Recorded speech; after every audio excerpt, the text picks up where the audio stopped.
পুনৰ আদালতত চলিল জুবিন হত্যাৰ বিচাৰ প্ৰক্ৰিয়া। ৰাজ্য চৰকাৰৰ হৈ যুক্তি দাঙি ধৰিলে মহাধিবক্তাই। 22 এপ্ৰিলত চামকানু মহন্তৰ জামিন আবেদনৰ শুনানি। ফাষ্ট ট্ৰেক আদালতত প্ৰায়ে চলিছে প্ৰাণৰ শিল্পী জুবিন গাৰ্গৰ মৃত্যুৰ শুনানি। শুকুৰবাৰেও বিশেষ ফাষ্ট ট্ৰেক আদালতত চলিল শুনানি। ইতিমধ্যে 7 অভিযুক্তৰ চাৰ্জ হিয়াৰিং সম্পন্ন হৈছে আদালতত। শুকুৰবাৰে আদালতত ৰাজ্য চৰকাৰৰ হৈ যুক্তি দাঙি ধৰে মহাধিবক্তা দেৱজিৎ লন শইকীয়াই। অভিযুক্তৰ ওপৰত আৰোপিত BNSৰ ধাৰা সন্দৰ্ভত যুক্তি দাঙি ধৰে মহাধিবক্তাই।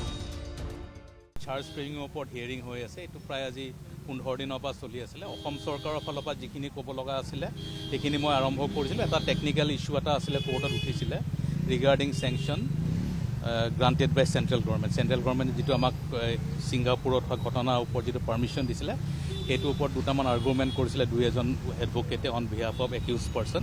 চ' সেই কাউণ্টাৰটো মই আজি অসম চৰকাৰৰ হৈ পেলাই দিছোঁ যে আমাৰ চেংচন লোৱাত কোনো ধৰণৰ ত্ৰুটি হোৱা নাছিলে আৰু কোৰ্টক আমি আমাৰ যুক্তিখিনি দিছোঁ। এতিয়া কোৰ্টে তাৰ ওপৰত উচিত বিচাৰ কৰিব।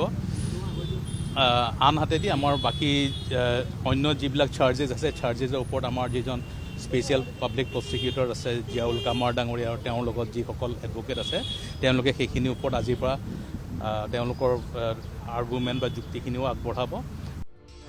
শুকুৰবাৰে দুখনকৈ আবেদনৰ শুনানি সম্পন্ন হয় আদালতত। জুবিনৰ মেনেজাৰ সিদ্ধাৰ্থৰ পানীৰ ফেক্টৰী মহাবীৰ একুৱা, সিদ্ধাৰ্থৰ নামত থকা 6টাকৈ একাউণ্টৰ লেনদেনৰ তথ্য সন্দৰ্ভত আদালতত যুক্তি চৰকাৰী অধিবক্তাৰ। পৰিয়াল প্ৰেৰসীৰ নামত থকা 6টাকৈ একাউণ্টত 75 লাখ টকাৰ লেনদেন সন্দৰ্ভত তথ্য দিছিল SITয়ে। এই বিষয় সন্দৰ্ভত আজি চৰকাৰী অধিবক্তাই নিজৰ যুক্তি দাঙি ধৰিলে আদালতৰ মজিয়াত। 29 এপ্ৰিলত 2খন আবেদনৰ ৰায় দিব মহামান্য ফাষ্ট ট্ৰেক আদালতে। আছিল আপোনাৰ মহাবীৰ একুৱাটোত এটা মানে আপোনাৰ ভুল ধাৰণা হৈছে। মহাবীৰ একুৱাত এতিয়ালৈ খুলি দিয়া নাই। সেইটো আপোনাৰ হৈছে কি তাত ডিচিল মানে চিল কৰিব নোৱাৰে কিন্তু এটাচ কৰিব পাৰে। সেইটো এতিয়া এটাচমেণ্ট যোনটো আছে সেইটো ইয়াত মানে পেটিশ্যন আমি ফাইল কৰিছিলোঁ যে সেইটো এটাচ কৰিব লাগে। কাৰণ তাত যিখিনি পইচা ইনভেষ্ট কৰা আছিলে আপোনাৰ মোটামুটি 1 কৰোৰৰ ওপৰত সিদ্ধাৰ্থ শৰ্মাৰ, সেই পইচাখিনি তাৰ হিচাপটো নাছিলে।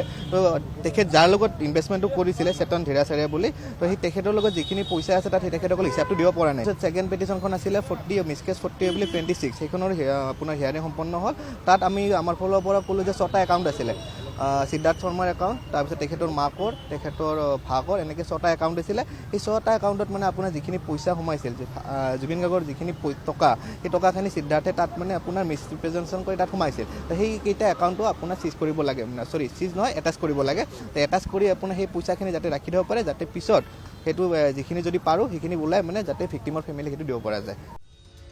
ন্যায়ৰ আশাত বন্দী সমগ্ৰ অসমবাসী। চামকানুৰ পিছতে আন 6 অভিযুক্তই শীঘ্ৰে জামিন বিচাৰি আবেদন কৰিব আদালতত। নিৰ্বাচনৰ ফলাফলৰ পিছতে আইনৰ সুৰুঙাৰে সঁচাকৈ সাৰি যাব নেকি 7 অভিযুক্ত? ভিডিঅ' জাৰ্নেলিষ্ট প্ৰণৱ দাসৰ সহযোগত সুকল্যাণ ৰাজখোৱা আৰু বিনয় কলিতাৰ ৰিপৰ্ট NKTV+।